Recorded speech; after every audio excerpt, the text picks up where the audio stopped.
Apostle जी, इस भाई का नाम चमन सिंह है और ये गाजियाबाद के रहने वाले। इनका कहना है कि पिछले 11 साल से इनको बवासीर की प्रॉब्लम थी। बताते कि बवासीर के कारण हर समय ये प्रॉब्लम में रहते थे। और अपोस्टल जी, जब इनकी ये प्रॉब्लम बढ़ जाती थी, बवासीर की प्रॉब्लम, तो उसके साथ इनका कहना है कि 11 साल से इनको टॉयलेट पार्ट भी बाहर आ जाता था। बताते कि इस प्रॉब्लम से आज़ादी पाने के लिए इन्होंने बहुत सारी दवाइयाँ भी ली, लेकिन दवाइयाँ खाने के बावजूद भी इनको आराम नहीं मिल पा रहा था। डॉक्टर ने इनको ऑपरेट के लिए बोला था। बताते कि इस प्रॉब्लम के कारण ये अपने जीवन में बहुत ही ज़्यादा दुखी थे, परेशान थे, क्योंकि ये इलाज भी करवा रहे थे, दवाइयाँ भी खा रहे थे, लेकिन सब कुछ करने के बावजूद भी इनकी प्रॉब्लम जा नहीं रही थी। बताते कि फिर किसी ने इनको गुड न्यूज़ दी और YouTube के माध्यम से इन्होंने सुखपाल, उन्हें माइक दो। जय मसीह की पापा। जय मसीह की।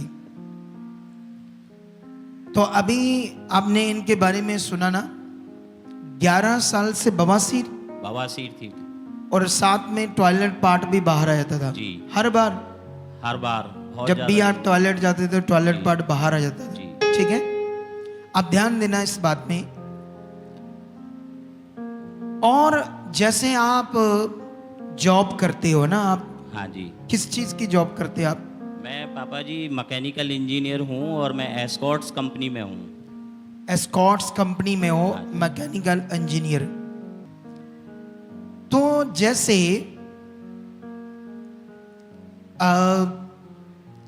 हमने सुना ना कि इनके जीवन में 11 साल से बवासीर और बवासीर से टॉयलेट पार्ट भी बाहर आता था, लेकिन अभी उस बीमारी से आप परेशान थे। फिर आप ऑब्वियसली आप दवाइयाँ खाते होंगे। जी। कितनी दवाइयाँ खाई, कितना ट्रीटमेंट करवाया? शुरू में मैंने काफ़ी ट्रीटमेंट कराया था, लेकिन डॉक्टर बोलते थे ये सर्जरी से ही जाएगा और कोई इसका इलाज नहीं है। इसका कोई इलाज नहीं, सर्जरी से ही हो जाएगा। और सर्जरी मैं कराना नहीं चाहता था। ओके, तो मैं प्रॉब्लम में था इस वजह से। आप और किस चीज़ की गवाही देना चाहते हैं? अपने बिजनेस की, कामों की? पापा जी, मेरी 4 गवाही हैं आज। हाँ। पहली एक मेरी गवाही, ये जो मेरा बवासीर से मैं फ्री हुआ हूँ टॉयलेट जी। पार्ट से।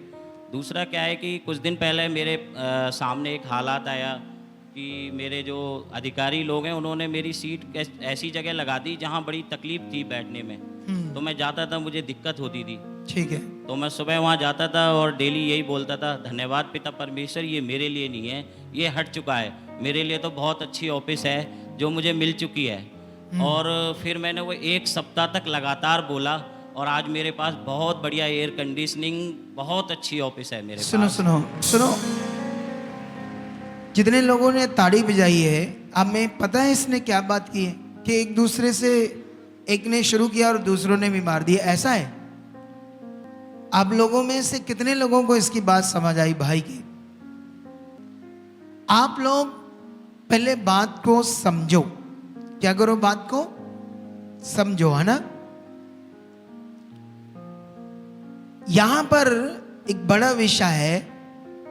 अधिकारियों ने इनकी कुर्सी बदलकर काम करने का जो जगह थी वो ऐसी दे दी जहां कोई एसी नहीं लगा, पंखा लगा, बड़ी गर्मी है, क्योंकि ये मैकेनिकल इंजीनियर है तो इनको अच्छी जगह देते थे। लेकिन इन्होंने कहा जब मेरे साथ ऐसा किया तो मैं यहाँ जुड़ा था और जहाँ जुड़कर जो यहाँ पर मैं सीखता हूँ उससे मुझे समझ थी किस दिशा में अपने जीवन को रखना है, किस दशा में मैंने चलना है, कौन सा विश्वास करना है, नहीं ये पता था।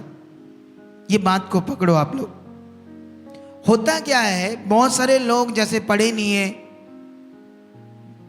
सीखना समझना परमेश्वर की बात पर चलना जरूरी नहीं है कि बहुत पढ़ा लिखा इंसान होगा तभी होगा, ऐसा नहीं है।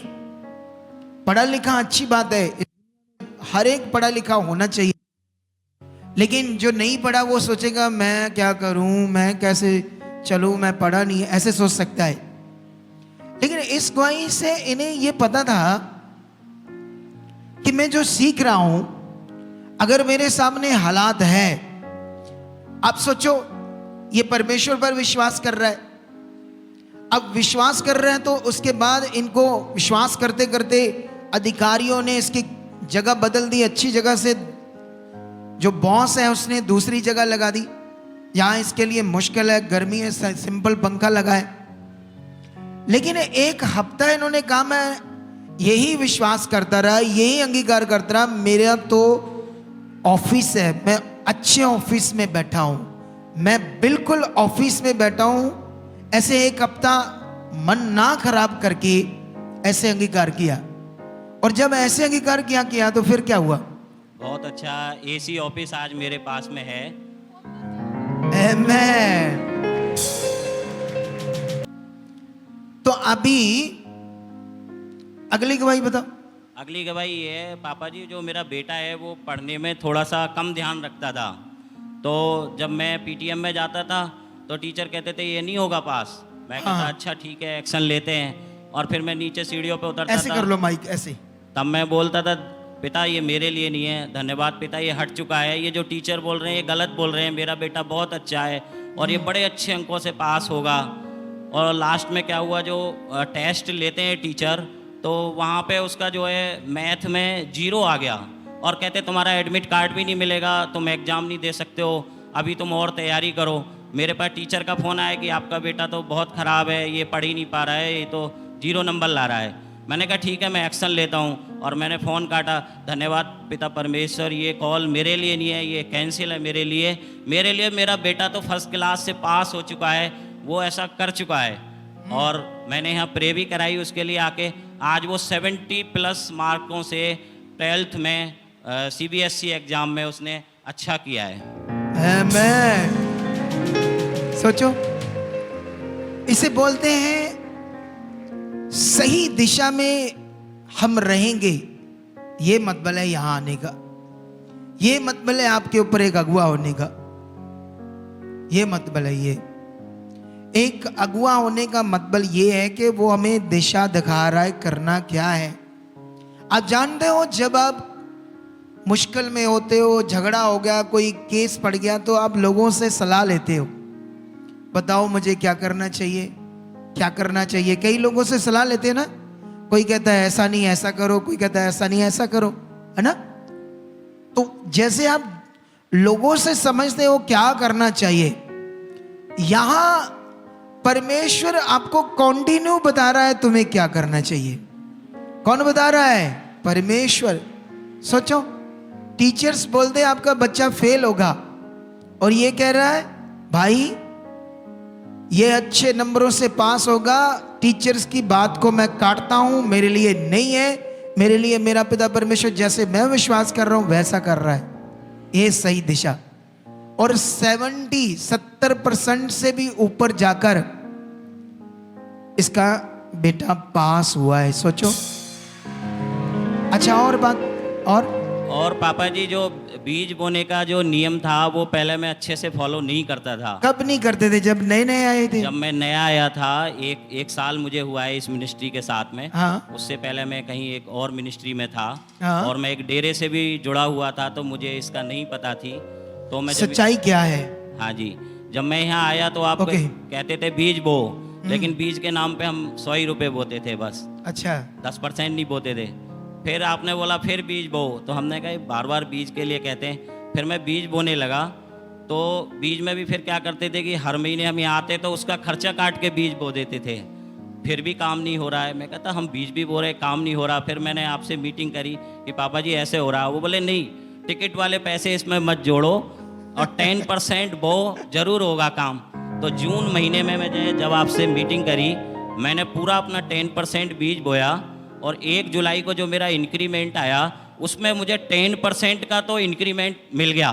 तो मैंने कहा जितना मैं बीज बोता हूँ इतना तो परमेश्वर ने मेरे को लौटा दिया। फिर मैंने जुलाई में भी बीज बोया 10%, अगस्त में भी बोया, और आज मुझे एक बहुत अच्छी जो है जॉब मिली है इस कंपनी से भी और अच्छी, जिसमें जो मेरी बढ़ी हुई सैलरी है उस पर 25% मुझे इंक्रीमेंट मिला है। अरे वाह। सोचो, ये भी दिशा कहां से मिली? यहां से ना, परमेश्वर से। क्योंकि मनुष्य का जो जो पैसा है ना, पैसा मनुष्य के लिए वो बड़ा कीमती है, मनुष्य के लिए। और मनुष्य का मन पैसों के ऊपर क्या जाता है, बहुत। आप जानते हो, चंद बंदे होते हैं जो अपना पूरा बीज निकालते हैं, अपने पैसों का पूरा दशमांश निकालते, चंद बंदे। उन्होंने कहा कि मैं भी ऐसे करता, थोड़ा बहुत डाल दिया, कभी 100 कभी ये। आपकी सैलरी कितनी थी वैसे? उस समय 80,000 थी पापा जी। 80,000 ना। लेकिन अब इतनी सैलरी में तो जो स्टार्ट होता है, जहां से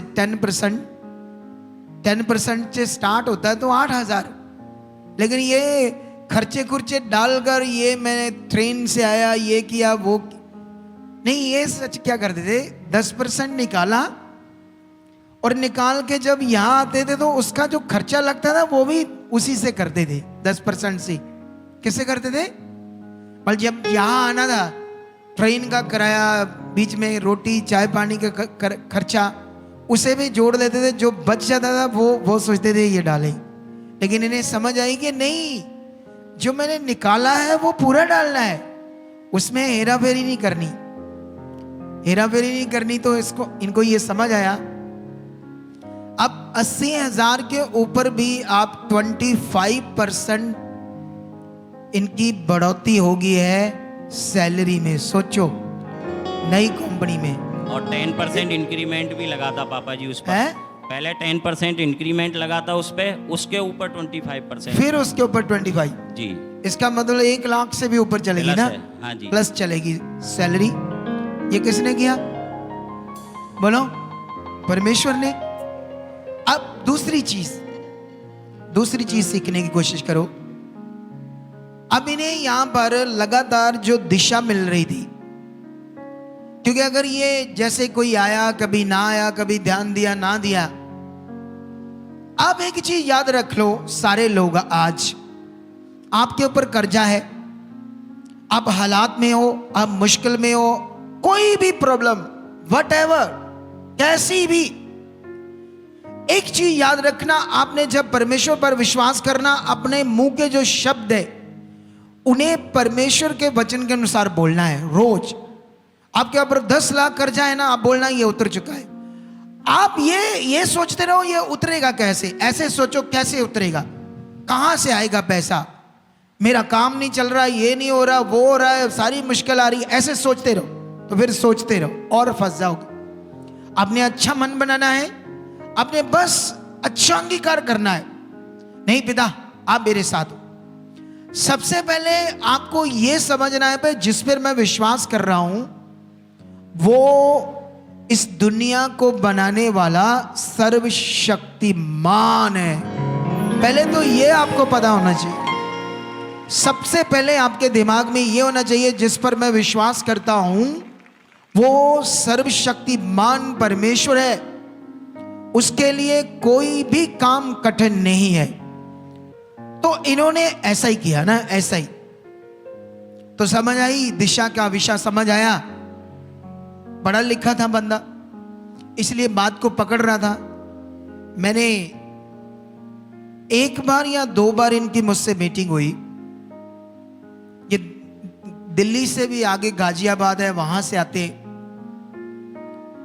तो इनकी वाइफ जब भी 2 बार बैठे तो दोनों बार अपनी प्रॉब्लम्स को लेकर ऐसे बोल रहे थे, ये प्रॉब्लम, ये नहीं काम हो रहा, ये नहीं काम हो रहा, ये नहीं हो रहा। तो मैंने उन्हें समझाया, आप जो ऐसे कर रहे हैं ऐसे हो जाएगा, आप सही बोलो। मैंने इन्हें कई चीजें समझाई। तो मैंने पूछा, ये कहती ये नहीं अंगीकार करते, कभी गलत नहीं करते, कुछ भी हालात हो ये कहते हैं नहीं कोई बात नहीं, परमेश्वर है, ऐसे बोलते हैं। तो मैंने कहा ये सही कर रहे हैं, आप भी सही करो। और इन्होंने बस उस बात को पकड़ लिया। अब देखो, जब परमेश्वर के सही नियम को पकड़ लिया, जो डॉक्टर्स के मुताबिक इनका टॉयलेट पार्ट बाहर आता था बिना सर्जरी से, वो ठीक नहीं हो सकता। और 11 साल की ये बीमारी थी।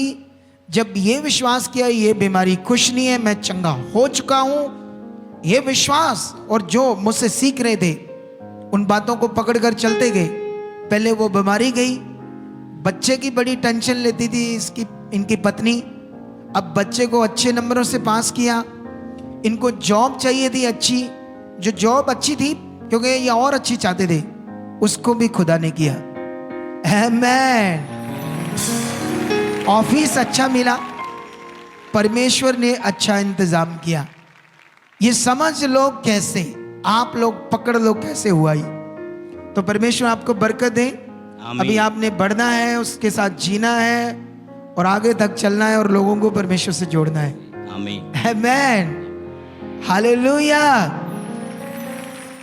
अगर आप भी चाहते हो ऐसे कामों को अपने जीवन में, तो आप भी यहाँ आ सकते हो सुखपाल राणा मिनिस्ट्री में, ताकि आप भी अपनी आशीष छुटकारा पा सको, चंगाई पा सको। हमारे चर्च का पता है GT road Manawala, Delhi public school, new bypass, Tarn Taran road, Rajewal Chowk. आप अगर दूर से आ रहे हो या किसी दूसरी स्टेट से आ रहे हो तो आपको 2 या 3 दिन तक यहाँ चर्च में रुकना होगा, ताकि हम आपको वो बातें बता सकें जिससे आपका निश्चय छुटकारा होगा। ये हमारे हेल्पलाइन नंबर्स हैं। आप इन नंबर्स पर कांटेक्ट करके यहाँ चर्च में आ सकते हो, प्रार्थना करवा सकते हो। God bless you all.